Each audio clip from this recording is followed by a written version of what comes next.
Magro-grocery kami ngayon dahil off namin dalawa. Kaya mag-grocery muna kami ngayon. Bibili kung ano ang dapat bilhin. Dahil nga weekly kami grocery dahil gusto namin parating fresh sa gulay, hindi naka-imbak sa fridge. Ayan na, andito na kami sa grocery. Saglit lang. Pagka galing namin sa grocery, sa bahay, syempre, at pagkatapos kong iayos yung mga pinamili, nagmuni-muna ako dyan. At umalis kami ulit, nagbihis ako ulit. Syempre, another outfit. Nanood kami ng sine mag-asawa. Happy si first son, happy si wifey dahil ibang lakwatsahan na naman to. Tsaka si hubby. Pag nanonood kami ng sine, nagbabaon lang kami. Isang tumbler ng tubig, tapos kay hubby isang sandwich, at sa akin naman isang container ng biscuits. Yun lang. At ngayon, ayan, tapos na kaming manood ng sine. Lalabas na kami. At medyo maaga pa. Sa totoo lang, maaga kaming nanood ng sine. Nice. Pero tingnan mo naman, ang oras dyan is It's nice, right? 7 o'clock na ng gabi. Pero tingnan mo, ano na yan? Maaraw pa.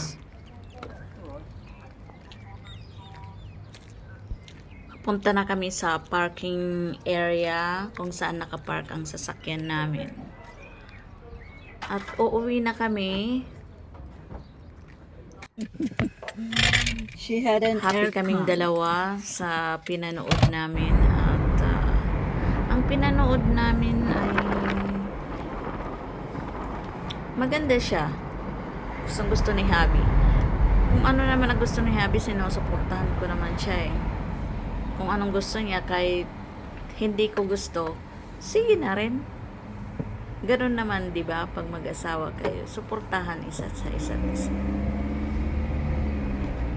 Dito, pag lumalabas kami, para bang nag-aanuhin kami dalawa para pag sa susunod na resume ng We're done. parang fresh mind na ulit, lalo na sa akin. Gustong gusto ko yun. Bago ako pumasok sa trabaho, yung start ng araw ko, gusto ko nag-unwind ako, lahat nag-refresh, kumbaga.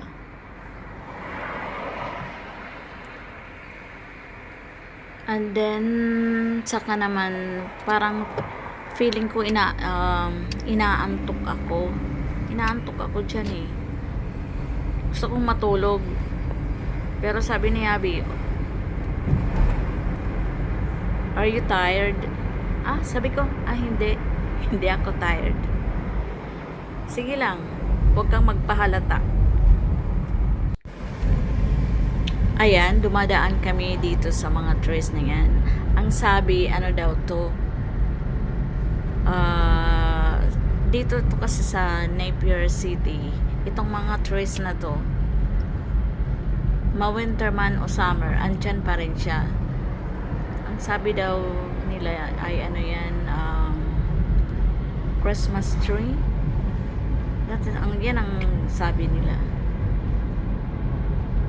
Pagpasok mo ng Napier City, yan, dadaan ka dyan. At sa left side niyan, sa right side, left side, ewan ko, basta yung kabilang side niyan, tabing dagat yan, kaya mahangin masyado. And then, pagkatapos niyang Christmas tree na yan, dadaan ka ulit sa isang factory again na akala mo yung amoy utot. Yun. Pero hindi. Ano daw yun isang parang medyo yung amoy parang sulfur or ano. Basta iba ang amoy. Yun.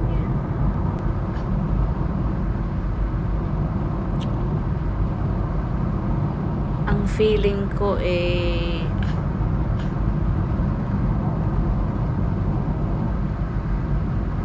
ayoko munang umuwi. Gusto kong maglibot. Pero parang nakikita ko si Javi parang pagod na siya. Hindi naman ako pwede mag-drive ng ganyan. Takot pa ako niyan. Ganyang magdadrive ako sa ganyang kahaba-haba. Hindi ko pa kaya yan siguro. Sa isip ko lang, pero hindi pa ako nakapagsubok niya mag-drive. Ang kaya ko palang i-drive mula sa bahay hanggang sa trabaho, then papunta ng grocery, yun lang. Wala pa ako sa kalingkingan dyan. Diyos ko po. Pero one time try ako ni Javi na mag-drive sa ano yun, sa hill doon sa hills na kailangan mong i-press yung accelerator. Diyos ko po. Sabi ko, hindi na ako uulit. Ayoko na. Ayan. Palabas na kami. Papunta na kami. Ang daan na namin ay papunta na sa bahay. Pero dadaan ka pa rin dito sa mga farm tulad ng apple, grapes, dadaan ka dyan.